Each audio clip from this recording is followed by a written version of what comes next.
What's up, guys? Thanks for tuning in. Today we're going to be learning about linear functions. Remember, this is part 2 of a 3-part lesson.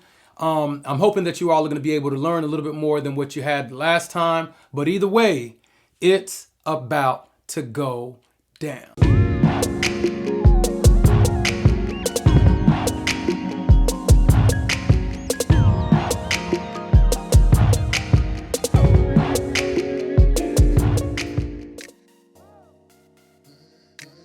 What up? What up? Welcome to my house. I am your teacher and facilitator, D Math Professor. And guys, listen, I'm so excited. This is episode number 2. Still got butterflies in my stomach, but we're going to get through this thing together.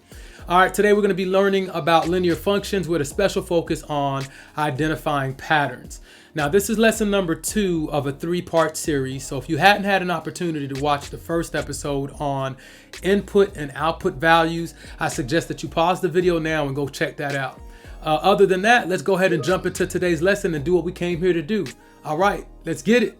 Okay, so we're going to go ahead and look at these 3 examples. Let me read the statement. It says, for each table, determine whether the relationship is a linear function. Then represent the relationship using words, an equation, and a graph. I know what they're asking us, but right now my focus is going to be to make sure you all are able to identify the necessary patterns that are being shown here. That being said, how do we know we're looking at a function? Well, let's look at our inputs. We got 0, we have 0, we have 1, we have 2, we have 3. Here's a quick way to know that you're looking at a function. If your x values do not repeat, it's a function. Okay, so in this particular case, I only have 0 to appear once. I have the number 1 to appear once. I have the number 2 to appear one time. And I have the number 3 that appears one time. If any one of those numbers repeated itself, like if we saw the number 1 repeating itself twice or the number 3 repeating itself twice, but it only works for the input. If any of these values repeated themselves, it would not be a function. However, that is not the case because every one of these values only show up once. If I go to the other table, same concept. 0 appears once. The number 1 appears once. The number 2 appears once. And the number 3 appears once in my input column. Let's get back to the first example. Now, I want to make sure we're able to spot patterns. Now, I noticed that from 0 to 1, it seems to have gone up by 1. When I go from 1 to 2, that seems to have gone up by 1. And then when I go from 2 to 3, that seems to have gone up by 1. So based off what I'm looking at, my input column is going up in increments of 1. Let's see what's going on with my output column. So I got 5 to 8. That seems to have gone up by 3. When I come over here from 8 to 11, if you do the math, that's going up by 3.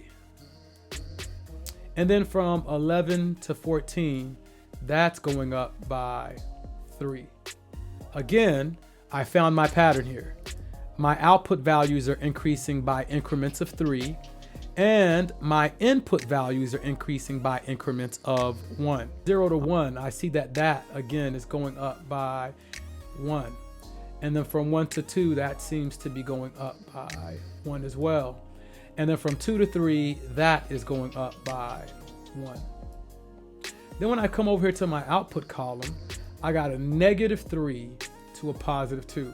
Now, I know some people may be confused by that. So this is what I typically do whenever I'm dealing with negative numbers. I'm gonna create a number line, right? And over here, I'm gonna have negative 3. Over here, I'm going to have negative 2. Over here, I'm gonna have negative 1. I know it ain't pretty, y'all, but just kind of bear with me. Over here, I'm gonna have 0. Over here, I'm going to have 1.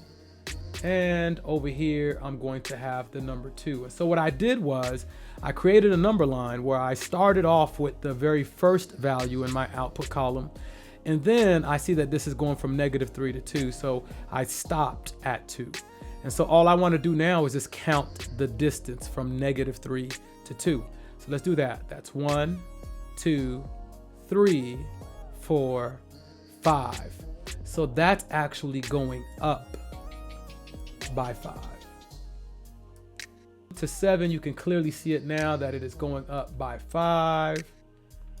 And then from 7 to 12, that is going up by 5.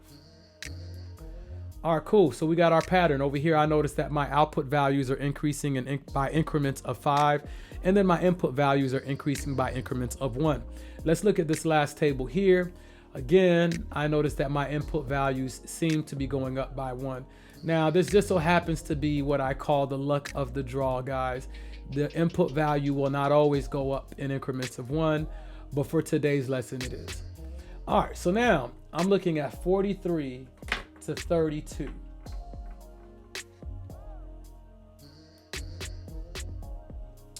Now, unlike all of my other examples, it seems like I'm going down from 43 to 32.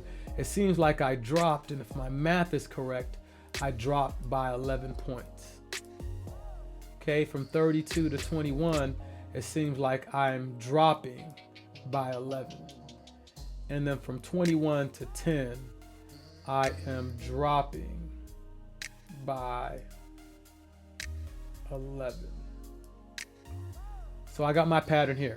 So in this particular case, I have output values that are decreasing by increments of 11, and I have input values that are increasing by increments of 1. That's all I got, guys. I hope you enjoyed it. It's been real. Let's continue to work together to keep this math simple. All right, you all take it easy.